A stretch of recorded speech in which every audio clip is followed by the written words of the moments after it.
Hi there, and thank you for tuning into the Social Circus, where every week we dive into a variety of topics covering social media, mindset, and how to run your business. I hope that you enjoyed today's episode.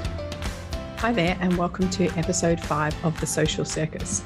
My name is Sarah Thompson, and I'm your host for today's episode. We're going to be looking at how we get started with list building. Now, I know that this is something we hear talked about so often, and we generally feel like we maybe have been a little bit left behind because everybody else seems to be doing list building and we haven't started it yet. To get started with list building, you don't need all of the moving parts that you often hear people talk about. You can start simple. You get an email marketing platform and a lead magnet, and it's those two things that are what you need to get you started. I know that many of us worry about we've missed the boat with list building, or that we should have started it many years ago, and we're even unsure if it's even appropriate for our business. So I want to talk a little bit about why is it important and why do you want to be working and building on that. So I will say this, I'm known as a social media guru or expert, or whatever you want to call me, and I spend a lot of my time on social media. I also invest a lot of energy creating great content on my social media platforms. But here is the thing. If I was asked to give up everything in my business except for 2 assets, I don't know if you can guess what those will be, but let me tell you what they are. 1, my website, and 2, my email list. Okay. They are the most important things in my business. And the reason for that is because I own those. They are my assets and they belong to my business, and I get to control them how I would like to. So let's have a little think about what's happened in social media. And 2021 was a really interesting year for social media because we saw a couple of dramatic things happen that I suspect probably made us all feel a little bit uncomfortable. So in February 2021, if you didn't follow the news, there was quite a big commotion around Facebook, and it was really because they shut down the pages of all the media outlets in Australia. So they were gone just like that. Turned off, do not pass go, do not collect $200. You now have no Facebook page. Now, this was a huge media event. As you can imagine, the media were happy to talk about it on their traditional promotional pages, which is TV and radio. And it was something that I think left us all feeling a little bit vulnerable, because suddenly we thought, well, Facebook can turn off anyone's page. What will happen if that happened to me? Now, the other thing that happened last year with Facebook was in 2021 in October, we saw that Facebook went offline, like the whole platform down for 6 hours. And this was a huge commotion again, because a lot of us rely on Facebook for our promotion. A lot of people use Facebook to run ads, and suddenly the platform was gone. And what could we do? And it was quite an interesting time, because you suddenly kind of thought, well, is my business at the mercy of these social media platforms? So I want you to have a think about some of the cold, harsh reality of social media. Social media, and it doesn't really matter which platform this is, it goes across all of them. Social media is a sandbox, which means that you get to play inside it. And, you know, the big companies like Meta, they own that sandbox. They own their platforms. They own all of the content on the platforms. They own your pages, your followers, the email contact information of your followers. They own everything. Okay. I want to be very, very clear about that. You do not own your followers. You do not own your page. You do not own your content.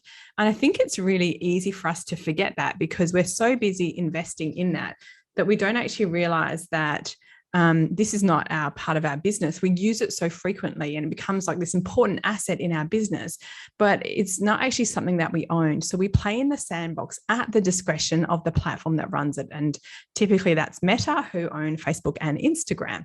So what we want to think about is, how do we keep going and running our business if everything like social media vanished tomorrow? What would that look like for you?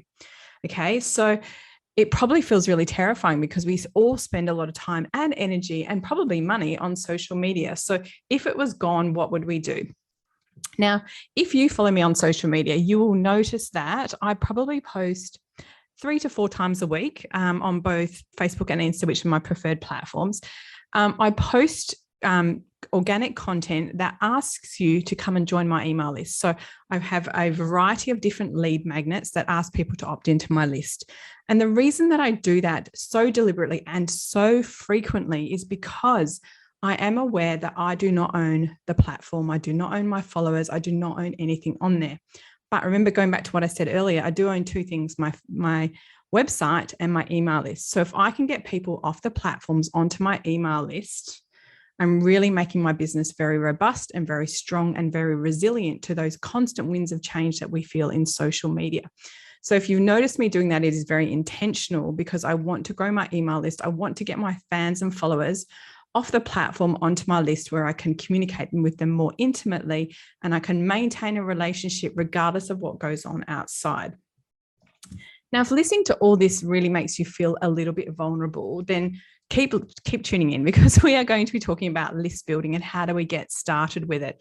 Now, I know that for me in my business, list building wasn't something that I did well or did consistently for many, many years. And I'm embarrassed to say that I had a list many years ago that I was on a different platform and I lost that platform and I didn't actually download my list. So I had to start from scratch. And then in 2020, I launched my first digital online course. And in the months leading up to that, I spent a significant amount of effort trying to grow my list. And when I launched in February 2020, I had 700 people on my email list. And let me tell you, that felt like incredibly hard work to grow that list from almost nothing to 700. It was such a big effort. And I was constantly taking those activities, promoting lead magnets and trying to really deliver value so that people would come onto my email list.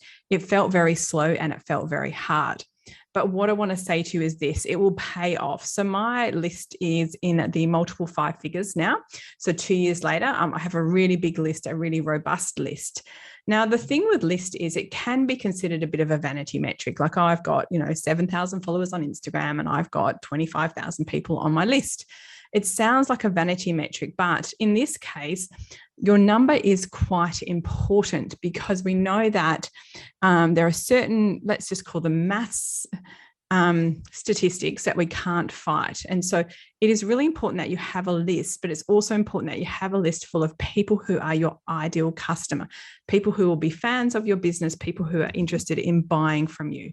Okay, so we don't want to attract just anyone. We want to attract people who would be genuinely interested in working with us. And I can't stress this enough because we don't want to be just kind of putting ourselves out there and saying, come and join my email list, come and sign up for my newsletter, anybody random, whatever. We want people to come who are likely to buy from us. I cannot stress that whilst the number of your list is important, it is also important that the people on your list are your ideal customer. So we want to make it a really good quality list, not just a big list. Okay. So if you focus on that from the outset, it's going to be really, really important for your business.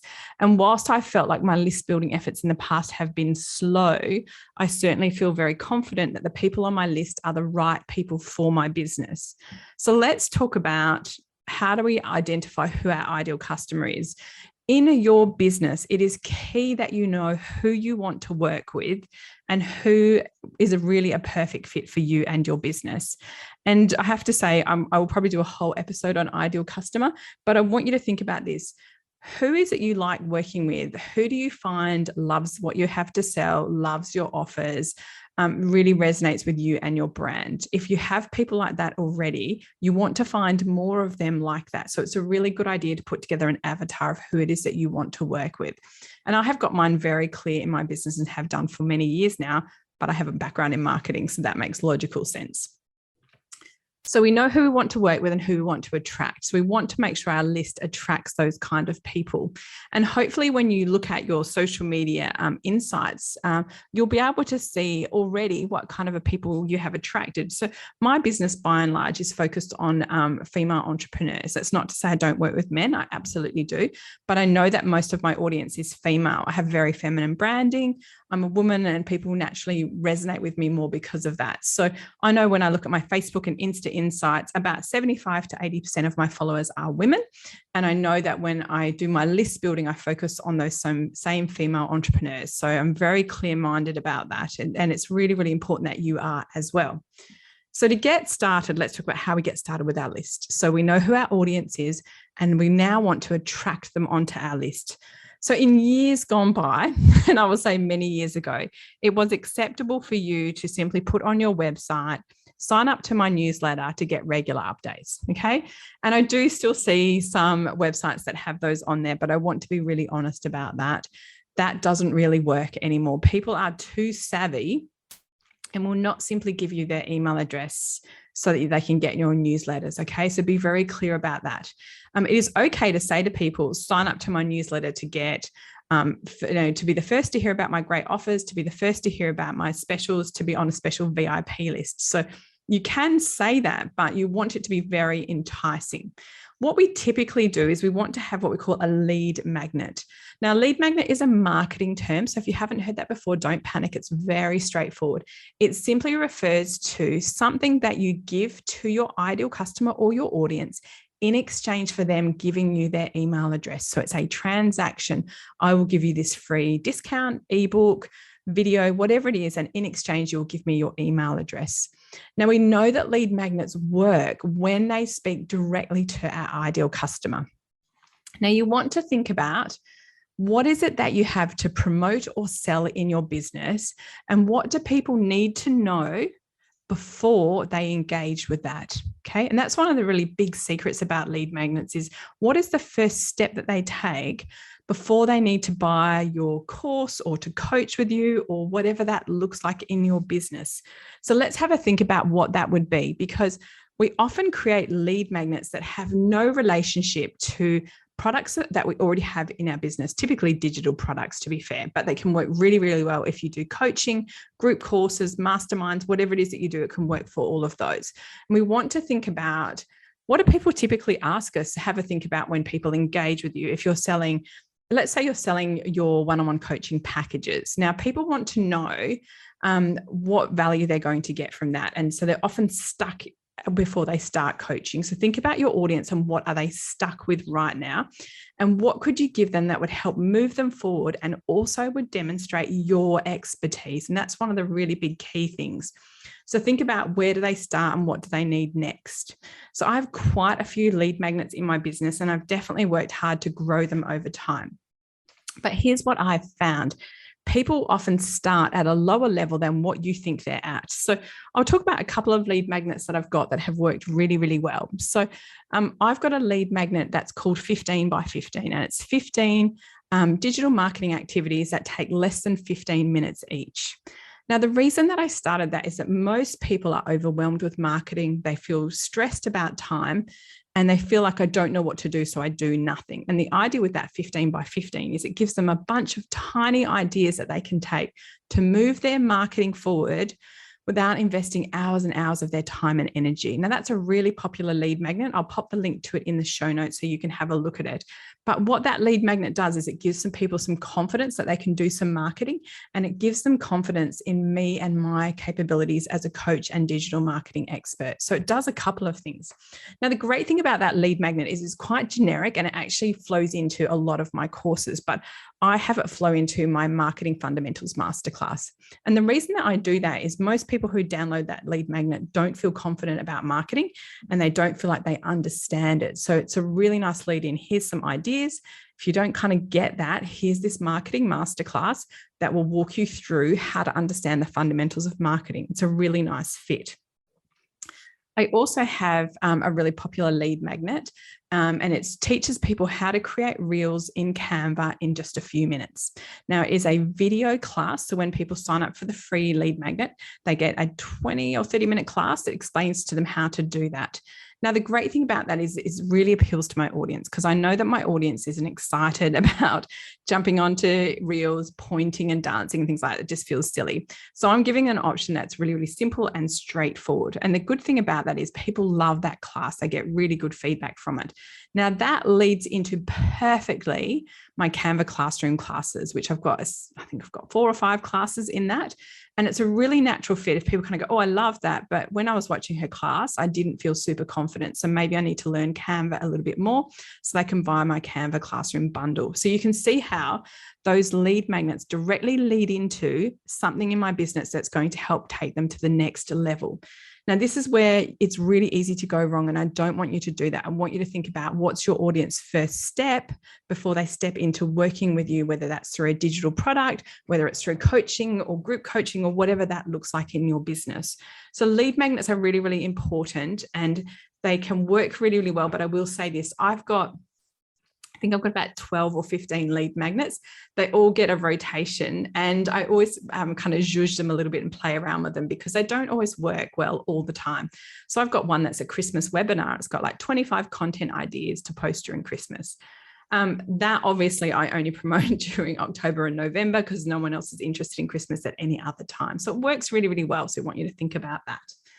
Now, enough about lead magnets because they are how we get people onto our list. But I hear you saying, well, how do they get onto our list, Sarah? So you do need an email marketing platform. And this is really, really important to help you with your business because you cannot send autoresponders through your Outlook or through your Gmail, okay? That is not acceptable. It will get very unwieldy and you will not be able to manage it. So the whole point of email marketing, and particularly lead magnets, is the ability to automate it. Now, you do not need to buy an expensive email marketing system or expensive softwares. A great place to start, and one of my favorite platforms that I still use for part of my business, and I always recommend it to clients, is MailerLite. And again, I'll put a link in the show notes for you to see that. Now, MailerLite lets you start with a free account, okay? And up until 1,000 subscribers, it's free. And then once you get to paid and you've got 1,000 subscribers, good chance you'll be feeling pretty good about your list and happy to pay for that. So that's a really great place to start. Now, with an email marketing platform, there are so many to choose from, and everybody has an opinion on what's fantastic. Absolutely, in days gone by, I would always recommend MailChimp, but I think it's got quite expensive in terms of what we want to do. And I want you to be able to start out with a platform that's free, because when we're starting out, we don't want to have those monthly costs that can really add up in our business. It is okay to grow into another system once your business gets bigger. So with MailerLite, I'm going to talk about what features you're going to use to get your list building going. So MailerLite has, in the free version, the capability to create landing pages. And landing pages are simply a page where people can go to sign up for your lead magnet. So super simple. Once I've signed up for your lead magnet, I can then set up an automation inside MailerLite that will deliver me the lead magnet and send me a couple of nurture emails as well. So that's exactly what you want to be doing. You want to have people be able to sign up to your lead magnet, and you want to automate the response and delivery of that. So you can have as many, or like the minimum number of emails you can have is one, but I think you would be selling yourself short if you just had one as an auto reply saying, here's the lead magnet that you asked for. If we can have 3 or 5 or 10 or whatever that looks like, the more likely we are to get people to engage with us and nurture us. And I typically have a 5 email sequence on all of my lead magnets.